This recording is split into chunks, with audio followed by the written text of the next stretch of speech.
border. That means that ISIS doesn't have to actually come to the United States on those U.S. passports. All they've got to do is contact the Knights Templar, wire these guys $10 million, I mean, they'll do anything for money, and say, hey, go across that open U.S. border and take out the electric grid in Arizona, or New Mexico, or Minnesota, or New York, or the entire nation. So something like that could be arranged. It could happen tomorrow. It could happen next week.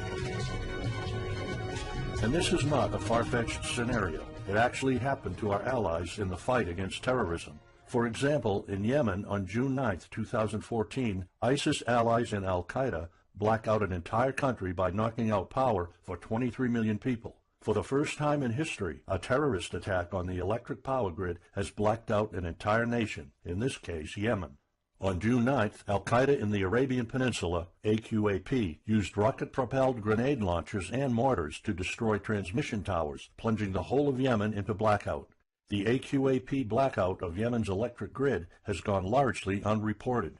While the media's attention was focused on the brutal conquest of northern Iraq, threats to take over Baghdad, ISIS decapitation videos, hostage situations, and burning people alive, this much more destructive terrorist threat has been ignored for too long.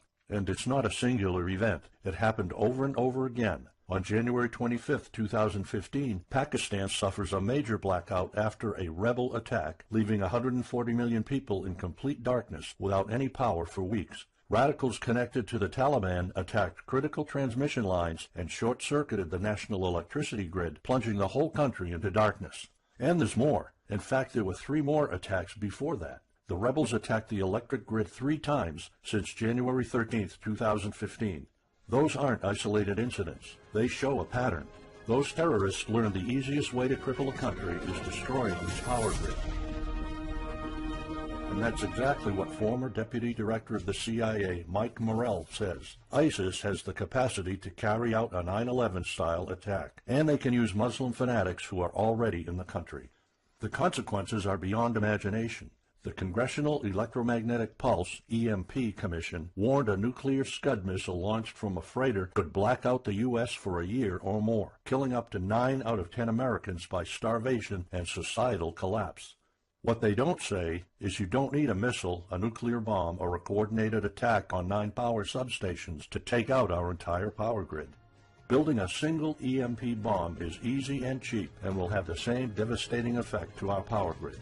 According to Peter Pry, America may never recover from an EMP attack. Before telling you how easy it is to build an EMP bomb and how fragile our power grid is, let me explain what an EMP is. An EMP, or electromagnetic pulse, is an electromagnetic discharge that fries sensitive circuits within minutes, even seconds.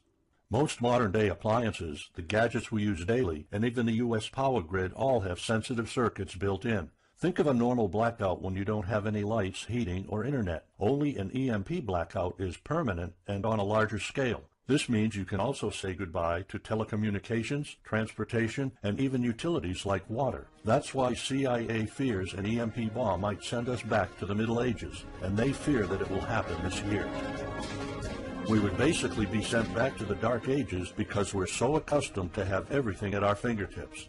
Electricity is like the heart of the human body. When it stops pumping, everything shuts down. Your TV, laptop, fridge, your oven, cell phones, kitchen appliances, and the radio will be useless. GPS navigation, banking, and transportation, all your utilities, including gas, electricity, and water, would cease to work anymore. Power outages would be followed by nationwide blackouts, radio silence, and satellite breakdowns, leaving the world in total chaos. Imagine not having any electricity for days, weeks, months, or even years. No lights, no communication channels, no water, no refrigeration, no navigation systems, no gas pumping, no food transportation, no waste pumping, or garbage collecting. No one in our country can survive something like this. During an EMP, civilization will be sent back to the Middle Ages and most people won't be able to cope. Imagine the smartphone generation forced to live like cavemen. Our power grid is America's weak spot. Before I explain how easy it is to build an EMP bomb, you'll first need to realize just how fragile our power grid is. People were panicking when the stock and bond system was downgraded to an A-. Imagine what would happen if people only knew our nation's power grid is rated a D+. The CIA knows.